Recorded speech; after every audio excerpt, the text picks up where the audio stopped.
একটা টাকা নেই, তো দেখি তো কাকে মুরগি বানানো যায়। হ্যাঁ, ওই যে একটা মেয়ে আসছে। হ্যাঁ রে, আমার কাছে টাকা রে বাবা, একটু হাওয়া খেয়ে নি।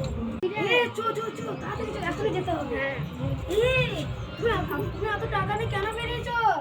টাকা নিয়ে তো মেয়ে ছোটদের বেরোতে নেই, তুমি তো এইটুকু যে টাকাগুলো আমাদের দিয়ে দাও, আমরা সামনে রাখবো। দাদারা ঠিকই বলেছে, আমি টাকা হারিয়ে ফেলছি।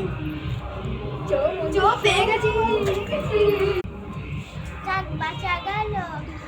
আমি তো টাকাগুলো হারিয়ে ফেলতাম, দাদারা সামনে রেখে দেবে।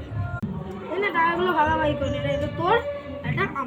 এই টাকাগুলো দিয়ে আমি পকেমন কার্ড কিনবো, যাই। পকেমন কার্ডগুলো কিনেছি, বাহ। ও টাকাগুলো জমিয়ে রেখে দিই, পরে কাজে লাগবে। টাকাগুলো দিয়ে তুই কিছু কিনিস নি, আমি এই দেখ পকেমন কার্ড কিনেছি। আরে না, এগুলো দিয়ে আমার বেশ কিছুদিন হাত খরচা